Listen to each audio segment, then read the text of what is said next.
Whenever you try to do good with somebody else's money, you are committed to using force. How can you do good with somebody else's money unless you first take it away from them? The only way you can take it away from them is by the threat of force. You have a policeman, a tax collector, who comes and takes it. Well, let's take the Rockefellers and just stick with them. Who created the University of Chicago, incidentally. I know. He founded the University of Chicago. Tell me, John D. Rockefeller did a great deal of good for this country. Yeah. He developed and promoted. I'm not talking about his charitable activities. That was separate. Not even about the founding of the University of Chicago. But he developed into a major industry, the oil industry of refining, discovering, and making oil available. He reduced its cost. He never got a dollar from anybody with a gun. He got his money by selling people products at a lower cost than other people could provide it. His grandson, Nelson Rockefeller, did enormous harm to the country by operating through the political channel. Did Ida Tarbell have anything?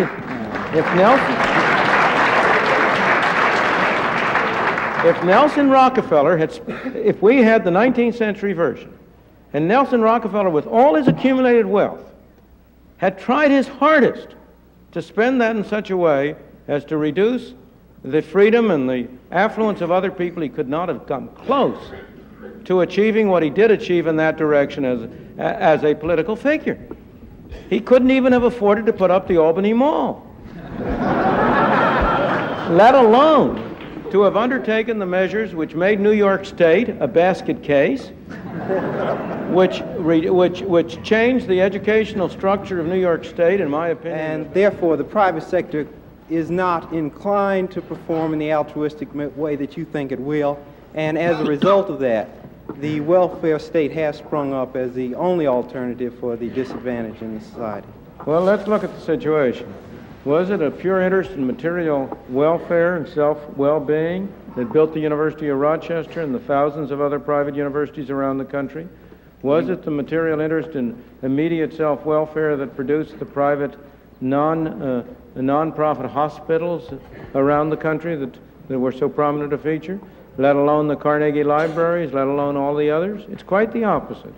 There is no question about the evidence that the United States has had a unique, almost unique, experience of private charitable eleemosynary activity on a broad scale. But now I come to the other score.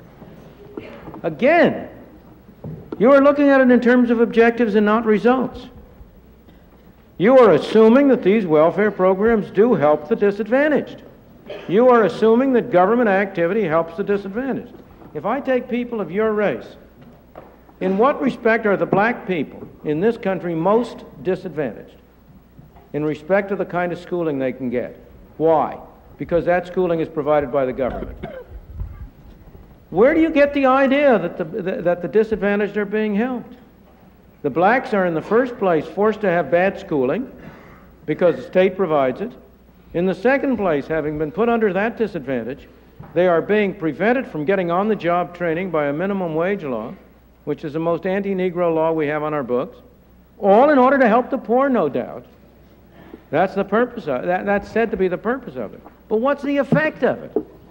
So what I am trying to say to you is that it's all very well to talk about using the state, but explain to me how it is that a people who in their separate lives are driven only by material self-interest are somehow in their collective capacity driven by altruistic impulses.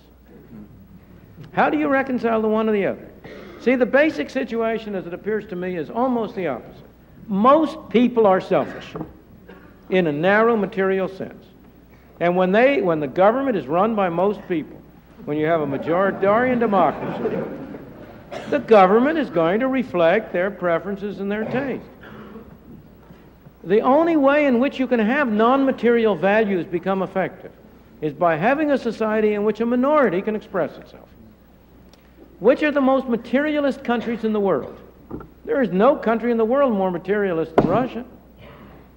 All it talks about is its 5-year plans, its material accomplishments, its material plans.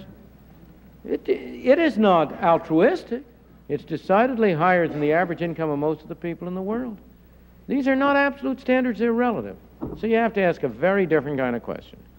What kind of system will give the widest range of people the greatest opportunity to make the most out of themselves, out of their own capacities, their own resources?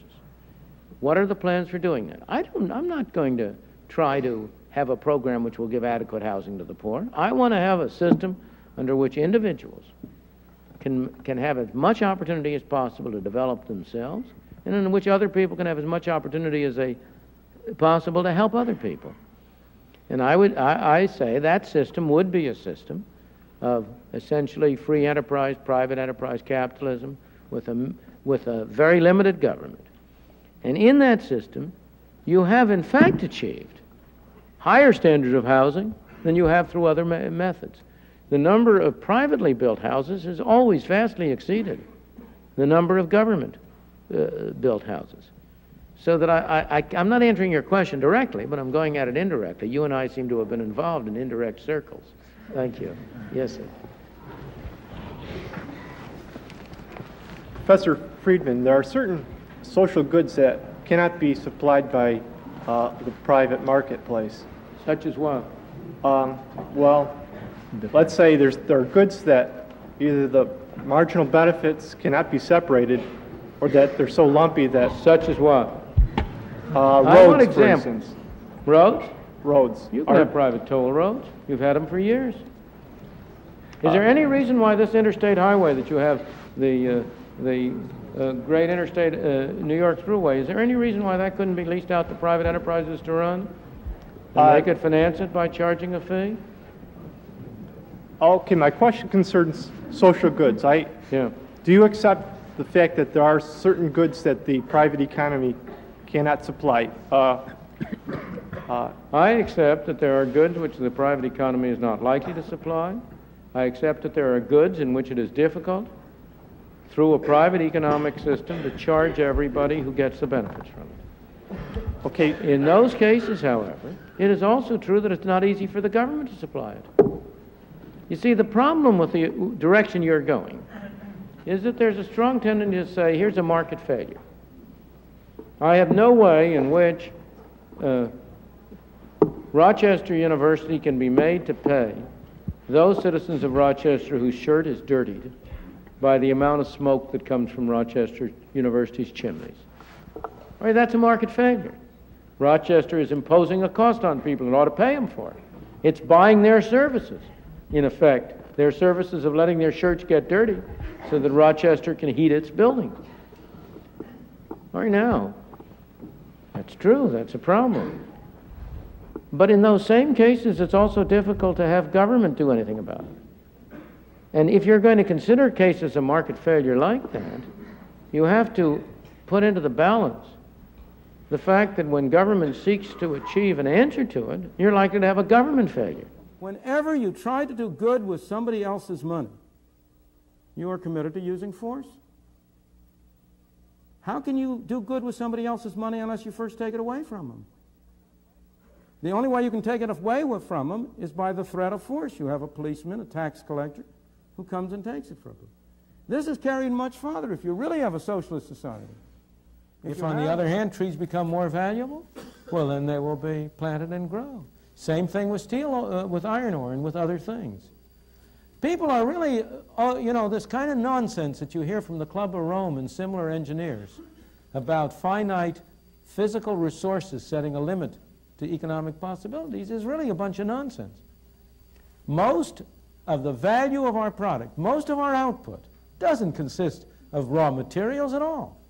The total cost of the raw materials in our national income is under 10% of the total national income. Most of that value comes from here, not from there. Okay, thank you. Thank you. That many minority groups were able to make advances in the American society? Not in the slightest. If you look at the way in which ethnic minorities made advances, it was not through ethnic solidarity. It was through the free market. You can take any group you want to, whether you take, for example, the group obviously I've been closest to are the Jews. How did the Jews make their way? Only in the competitive areas of the American economy. How did the blacks make their way? Only primarily in the competitive areas. The laws, what have been the greatest hindrance? Where are the areas where the blacks have been most hampered? In those areas where government has supposedly been doing something for them. There is no area in American life in which the blacks are more disadvantaged in the kind of schooling they can get. Why? Because it's provided by the government. Now, so I say to you, I think that the issue is not a partisan issue. We will not solve our problem by electing the right people. We will only solve our problem by making it politically profitable for the wrong people to do the right thing. I don't call it a conservative government. It isn't a conservative government. I'm not a conservative. A conservative is somebody who wants to keep things the way they are. Mr. Begin wants to change things. I want to change things. Mr. Begin is a liberal in the true sense of the word. I'm a liberal in the true sense of the word. The word is now used in a distorted way. The modern liberal is liberal only with other people's money.